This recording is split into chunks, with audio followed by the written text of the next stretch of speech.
ਅਗਲੀ ਖਬਰ ਦੇ ਵੱਲ ਵਧਦੇ ਹਾਂ, ਰੁਖ ਕਰਦੇ ਹਾਂ ਇਜ਼ਰਾਈਲ ਦੇ ਪ੍ਰਧਾਨ ਮੰਤਰੀ ਬੈਂਜਾਮਿਨ ਨੇਤਨਯਾਹੂ ਦੇ ਨਾਲ ਜੁੜੀ ਖਬਰ ਦਾ। ਦੋ ਖਬਰਾਂ ਕਰਕੇ ਇਸ ਵੇਲੇ ਨੇਤਨਯਾਹੂ ਜਿਹੜੇ ਨੇ ਉਹ ਟ੍ਰੈਂਡ ਕਰ ਰਹੇ ਨੇ ਖਬਰਾਂ ਦੇ ਵਿੱਚ।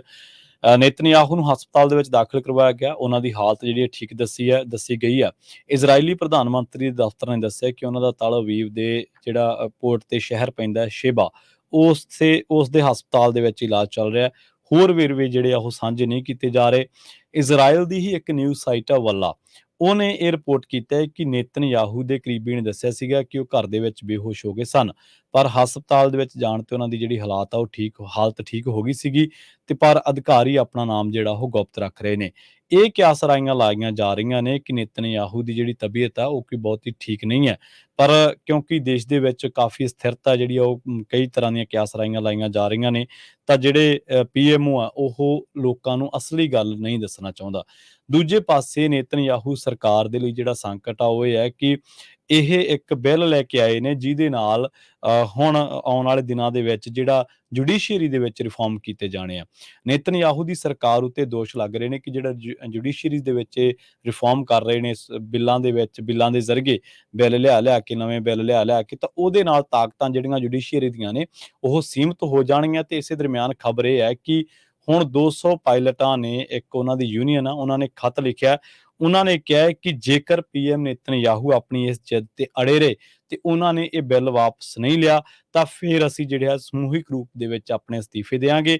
ਤੇ ਉਹਨਾਂ ਦਾ ਕਹਿਣਾ ਹੈ ਕਿ ਉਹ ਇੱਕ ਡੈਮੋਕ੍ਰੈਟਿਕ ਸਿਸਟਮ ਦੇ ਵਿੱਚ ਤਾਂ ਆਪਣੀਆਂ ਜਿਹੜੀਆਂ ਸਰਵਿਸਿਜ਼ ਆ ਉਹ ਦੇ ਸਕਦੇ ਆ, ਪਰ ਇੱਕ ਤਾਨਾਸ਼ਾਹੀ ਸਰਕਾਰ ਦੇ ਵਿੱਚ ਆਪਣੀਆਂ ਸੇਵਾਵਾਂ ਜਿਹੜੀਆਂ ਉਹ ਨਹੀਂ ਦੇਣਗੇ।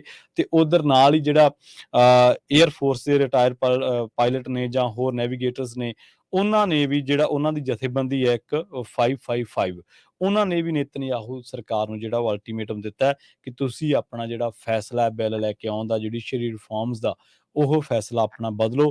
ਹੁਣ ਇਸ ਬਿੱਲ ਦਾ ਦੇਸ਼ ਭਰ ਦੇ ਵਿੱਚ ਵੱਡੇ ਪੱਧਰ ਤੇ ਵਿਰੋਧ ਹੋ ਰਿਹਾ, ਪਰ ਇਹਦੇ ਵਿੱਚ ਕੋਈ ਦੋ ਰਾਏ ਨਹੀਂ ਕਿ ਜਿਹੜੀ ਇਜ਼ਰਾਈਲੀ ਸਰਕਾਰ ਹੈ ਬੈਂਜਾਮਿਨ ਨੇਤਨਯਾਹੂ, ਤੁਸੀਂ ਉਹ ਸਰਕਾਰ ਦੇ ਨਾਲ ਆਈਡੀਓਲੋਜੀ ਦੇ ਤੌਰ ਤੇ, ਵਿਚਾਰਧਾਰਕ ਤੌਰ ਤੇ ਸਹਿਮਤ ਹੋਵੋ ਜਾਂ ਨਾ ਹੋਵੋ, ਪਰ ਉਸ ਦੀ ਸੋਸ਼ਲ ਸਿਸਟਮ ਤੇ, ਇਜ਼ਰਾਈਲ ਦੇ ਸੋਸ਼ਲ ਸਿਸਟਮ ਤੇ, ਇਜ਼ਰਾਈਲ ਦੇ ਡਿਫੈਂਸ ਤੇ, ਇਜ਼ਰਾਈਲ ਦੀਆਂ ਏਜੰਸੀਜ਼ ਦੇ ਉੱਪਰ, ਇਜ਼ਰਾਈਲ ਦਾ ਜੋ ਪੋਲੀਟੀਕਲ ਸਿਸਟਮ ਹੈ ਉਹ ਤੇ ਇਸ ਵੇਲੇ ਪੂਰਾ ਕੰਟਰੋਲ ਹੈ। ਕੁਝ ਲੋਕ ਇਸੇ ਤਰ੍ਹਾਂ ਪਕਸ ਦੀ ਗੱਲ ਕਰਦੇ ਹੁੰਦੇ ਆ ਵਲਾਦੀਮੀਰ ਪੁਤਨ ਦੇ ਹਵਾਲੇ ਦੇ ਨਾਲ, ਸ਼ੀ ਜਿਨਪਿੰਗ ਦੇ ਹਵਾਲੇ ਦੇ ਨਾਲ, ਭਾਰਤ ਪ੍ਰਧਾਨ ਮੰਤਰੀ ਨਰਿੰਦਰ ਮੋਦੀ ਦੇ ਹਵਾਲੇ ਦੇ ਨਾਲ, ਕਿ ਕੁਝ ਲੋਕਾਂ ਨੇ ਪਾਵਰਸ ਨੂੰ ਆਪਣੇ ਕੋਲੇ ਸੀਮਤ ਕਰ ਲਿਆ, ਜਦ ਕਿ ਐਸਾ ਨਹੀਂ ਚਾਹੀਦਾ। ਟਰੰਪ ਵੀ ਇਸੇ ਤਰ੍ਹਾਂ ਸਵਾਲਾਂ ਦੇ ਘੇਰੇ ਦੇ ਵਿੱਚ ਘਿਰਦੇ ਰਹੇ ਕਿ ਉਹਨਾਂ ਨੇ ਜੋ ਇੱਕ ਨਾਰਮਲੀ ਕੰਸਟੀਟਿਊਸ਼ਨਸ ਪਾਵਰ ਦਾ ਇੱਕ ਦਾਇਰਾ ਹੈ, ਜਾਂ ਇੱਕ ਕੰਸਟੀਟਿਊਸ਼ਨਲੀ ਜਿਵੇਂ ਪਾਵਰਸ ਰਨ ਕਰਦੀਆਂ ਨੇ, ਤਾਂ ਇਹਨਾਂ ਲੋਕਾਂ ਨੇ ਪਾਵਰਸ ਨੂੰ ਆਪਣੇ ਆਲੇ ਦੁਆਲੇ ਜਿਹੜਾ ਉਹ ਸੀਮਿਤ ਕਰ ਲਿਆ। ਨੇਤਨਯਾਹੂ ਸਰਕਾਰ ਦੀ ਇੱਕ ਵਾਰ ਫਿਰ ਤੋਂ ਕਰੜੀ ਆਲੋਚਨਾ ਹੋ ਰਹੀ ਹੈ ਤੇ ਸਮਾਜਿਕ ਜਥੇਬੰਦੀਆਂ ਨੇ ਇਹਨਾਂ ਜੁਡੀਸ਼ੀਅਰੀ ਰਿਫਾਰਮਸ ਦਾ ਵੱਡੇ ਪੱਧਰ ਤੇ ਵਿਰੋਧ ਕੀਤਾ। ਸੇਮ ਸਥਿਤੀ ਹੈ ਜਿਵੇਂ ਆਪਣੇ ਦੇਸ਼ ਦੇ ਵਿੱਚ, ਭਾਰਤ ਦੇ ਵਿੱਚ UCC ਨੂੰ ਲੈ ਕੇ ਜਿਹੜੀ ਸਥਿਤੀ ਹੈ ਬਣੀ ਹੋਈ ਹੈ। ਜੀ।